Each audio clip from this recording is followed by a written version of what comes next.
morning. Let's talk about the question of all questions. Am I good enough for this job? First of all, you need to ask yourself why you're asking this question. It is very often the case that especially junior, early career researchers face a hard time finding jobs. And this is a fact of academia. Some fields in academia are a bit better off, but most are not. So it is hard. Competition is high, and it is very good and healthy to assume that you're not the best in the world. That's probably true. But just like it is very unlikely that you are the best in the world in your discipline, it is also very unlikely that you are the worst of everybody in the world in your discipline. So very often junior researchers, early career researchers, compare themselves to the rest, to their peers.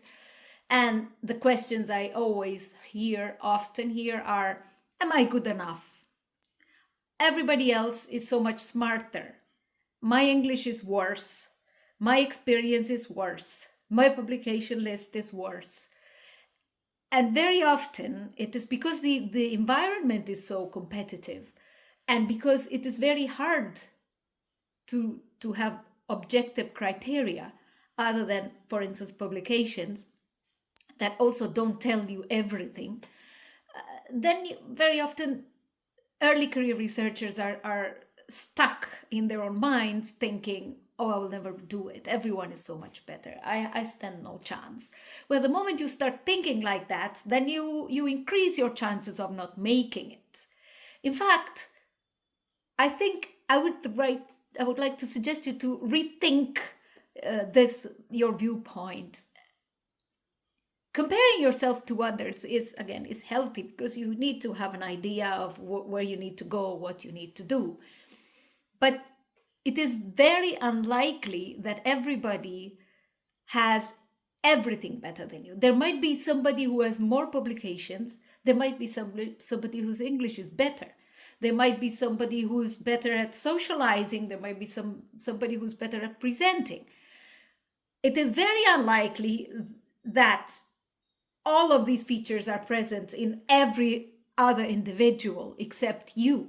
In other words, very often you put everything that you feel you're not good enough at in a set, and you idealize an ideal person that has all of this, and you spread these ideal features to everyone around you.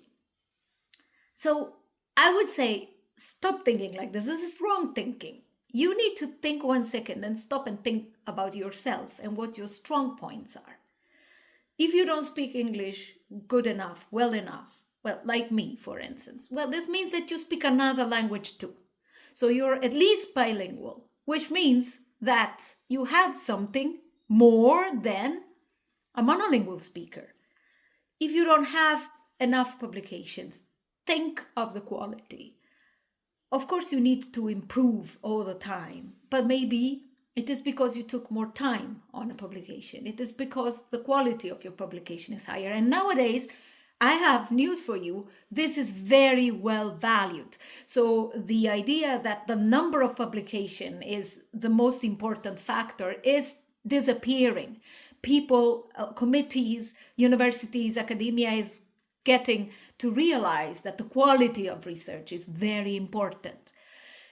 You are not on a competition to win a race. You are there to try and find a job and to try and find your way. So please concentrate on what you have, your strengths, and these are the ones you have to build on rather than feeling miserable because others have other things that you would like to have. So do compare yourself to others to say, well, I would like to get this. Work on it. So if you have fewer publications than your peers, work on that. Get more publications. You are not going to be evaluated precisely at this moment. So you have to have an idea what is needed, but don't let that stop you. That shouldn't stop you. And also think about what you have that others don't have, and other people might look at you in the same way in which you look at them. So it is very good if you share your feelings with your peers. Nobody, especially in graduate school as an early career researcher, you are tempted to hide your weaknesses because you're afraid they will be used against you. But that's exactly wrong. Try to talk to your peers. Try to ask them, how do you feel about this? You'll see that it's a common feeling. It's a human feeling. You are surrounded by people who are extremely intelligent, but you are in that group too. And if you were not good enough, you wouldn't be there. You would simply just not be there because your supervisors, your peers, they would let you know sooner or later. You wouldn't pass. You wouldn't pass the exam. You wouldn't be able to get a PhD. If you get a PhD, if you got a PhD, there was somebody who said, who assessed you, somebody, not just one person, a committee that assessed you and decided that you were good enough. So this committee, either they're all stupid and silly, or they're probably more experienced academics who have seen more people like you, who have seen more of your peers, who have more experience and can see in you something that you cannot see in yourself. So go for it, work hard. That's necessary in academia, but do not stop yourself with crazy and silly thoughts about who's better and who's worse. Just work, be aware of your own strengths, because these are the ones that will save you and that will lead you and will help you find the job you want.